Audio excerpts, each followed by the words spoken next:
Hello, everybody, and welcome to My Brother, and Me, an advice show for the modern era. I'm your oldest brother, Justin McElroy. Buzz, I'm your middleest brother, Travis McElroy.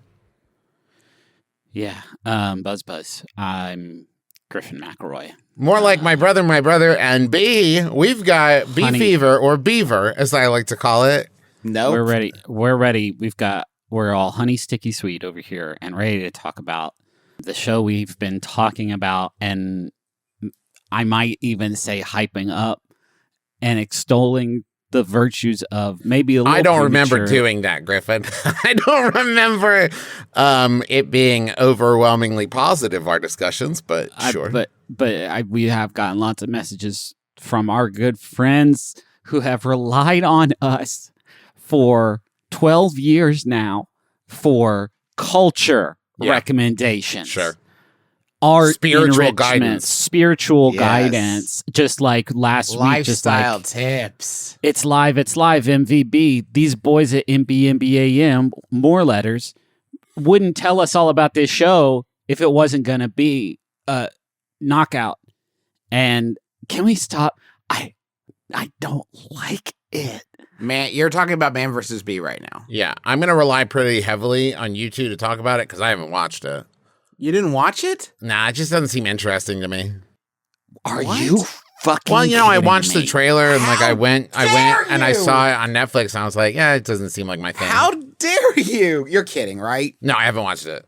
Okay, so we'll just sit here for 25 minutes while you 35 minutes. Well, I figured you guys could just walk me through it. I was just busy spending time with my family and taking care of things around the house. Would you say you're busy as a bee?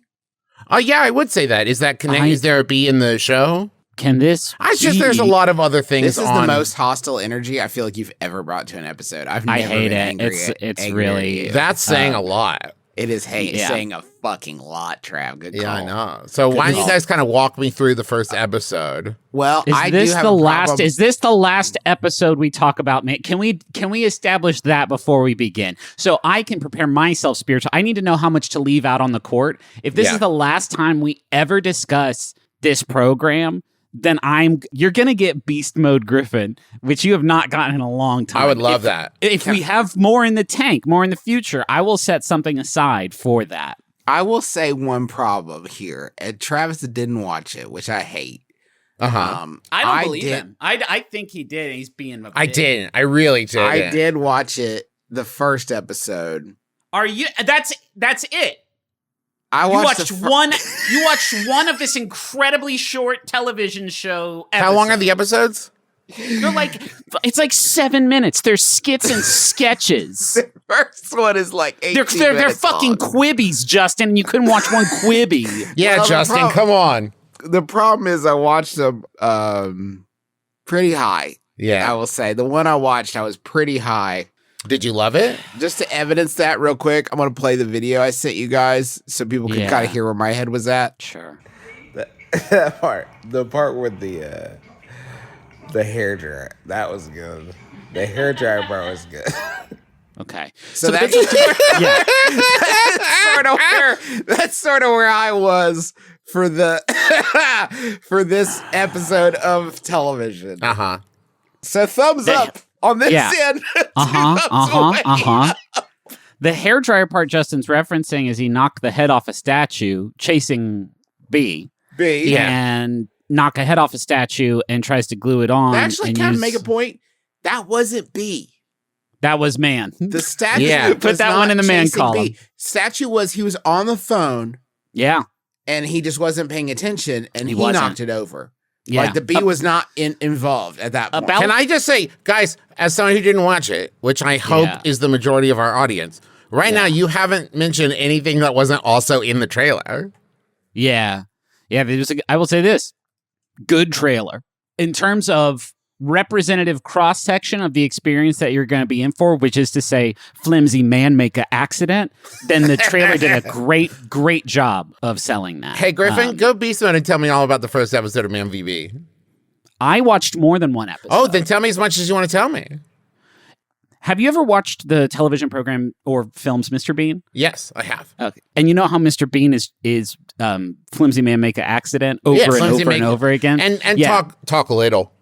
Oh, this time he talks kind of normal, still a very sort of like obsequious little wretch whose family fucking hates him. Yeah. And everyone hates him. He's a house sitter. He shows up to this house and the owners of the house are like, open the door.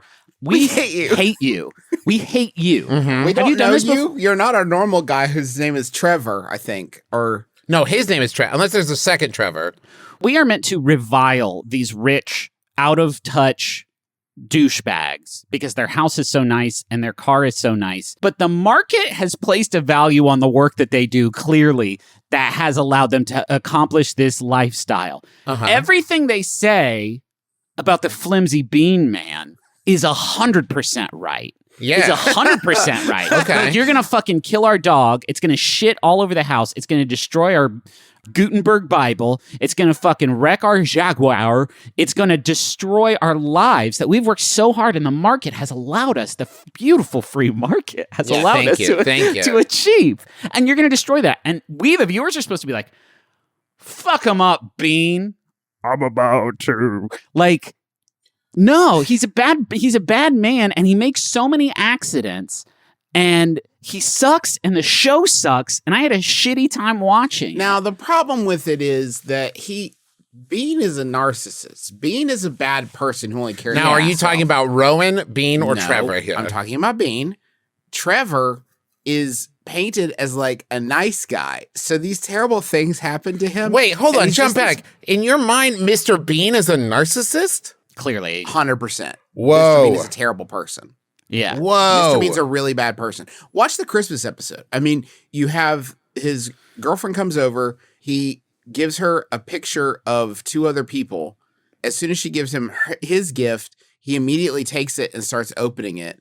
Like, he only cares about himself. The test episode. Okay. He's copying off the other person. You know, you've really opened my eyes. Even my flexible friend, Sam, making a sandwich on a park bench. He is clearly making that other gentleman deeply uncomfortable. In every episode, Mr. Bean makes a different gentleman deeply uncomfortable. Yeah, does he give a shit? Trevor, no, he sucks. Trevor we're supposed to be on his side, but the problem is when calamity occurs, and my friends, it does mostly be related.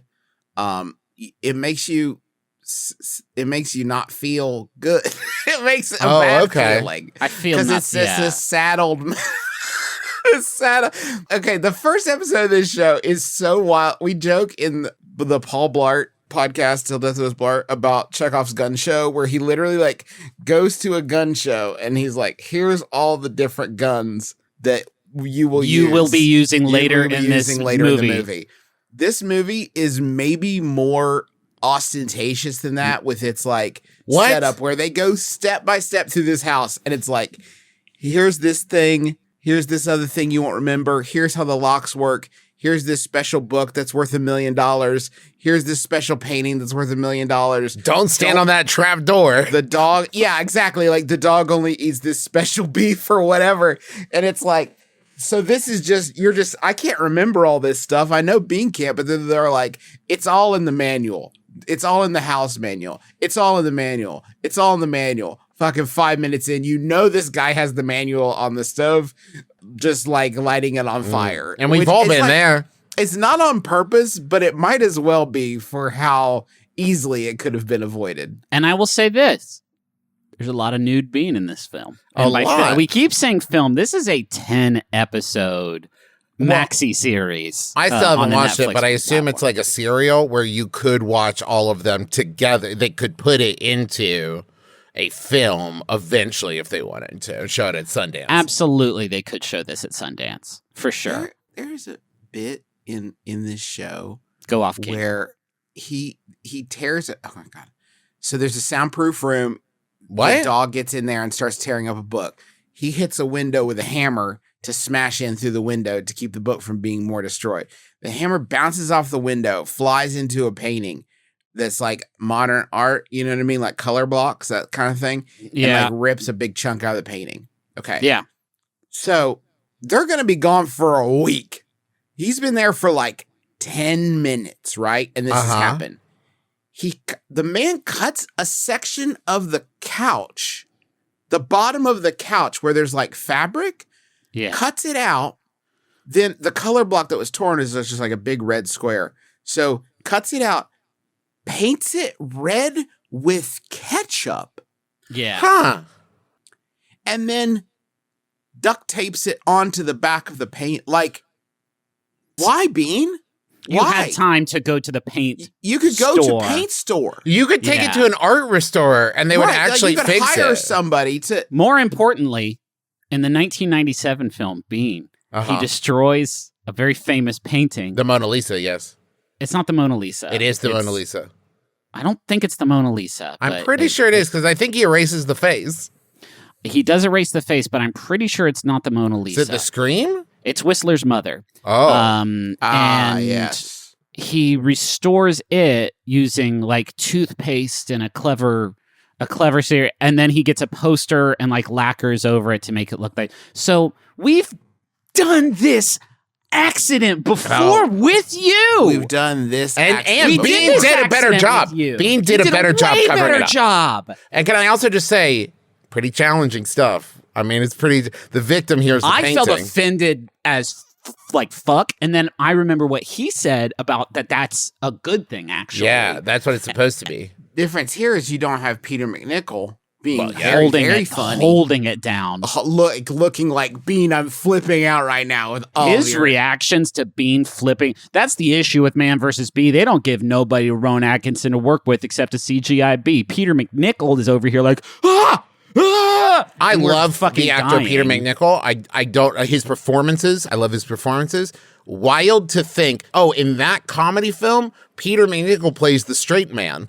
That's how silly Bean is. We're all straight men. That's right. That's Yeah. right. Mr. Bean doesn't believe in homosexuality.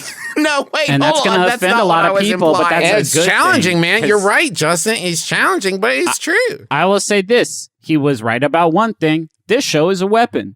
And Netflix is holding it in its hand. And it's sitting in the now trending charts, fucking cocked and loaded. Honey, we finished Stranger Things. What next? Well, next in the hot section is a show called Man vs. Bee. That might be a good way to kind of decompress a little bit. We're all really stressed out about Hopper over here. And then you watch Man vs. Bee and you've been killed by this psychic weapon. I do like it. Seems like Netflix was like, "Hey, you guys like Stranger Things, right? Yeah, you'd like the final 2 episodes of the season. Well, first you're gonna have to watch Man vs. Bee. Fucking vegetables. It's like what was Molyneux's thing?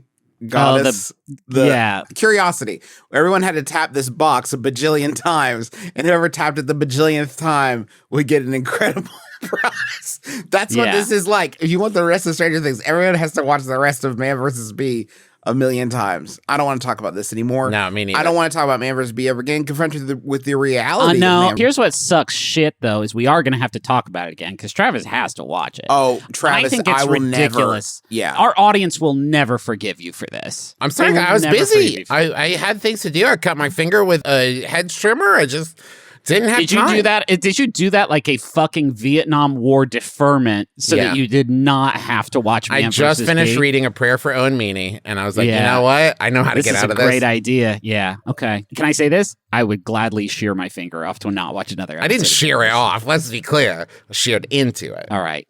That's Man vs. Bee. That's our segment. Would love to hear your thoughts about it in the comments. I'm going to go ahead and say this. I will continue to talk about it in every episode until Travis watches the entirety of it. Hey, Justin, which one of us has more of a stomach for a long, unfunny bit? But which one of us craves the love and adoration of the listeners most? You'll be the villain. You are the villain, Travis. Okay. You are a villain of your own creation. So am I the man or the bee in this scenario? You're the man who is the villain. Oh, the bee is good. So Justin, there's a scene in the second episode. There's a scene in the second episode where he devises a trap where he puts some bread with peanut butter on it in a microwave. Bee floats in there, gets stuck in the peanut butter, and he shuts the microwave and is ready to turn it on and cook it. And he doesn't. What's your fucking... How is that not the end of the show? How is that not the end of the show? Does he chicken out? he doesn't want to kill the bee. And it's like, why would I continue to watch this show if you don't even have the strengths of your conviction? I can't believe it. But also the bee's stuck on the beehive. Just put it outside. He does, and then the bee flies back into the house. Well, okay. Okay, this is an advice show, as you've certainly guessed by this moment. So thank you for joining us yet again for this program. Or maybe you didn't. It's quite possible you're not here. Yeah. Whoa. Whoa. Yeah, think about it.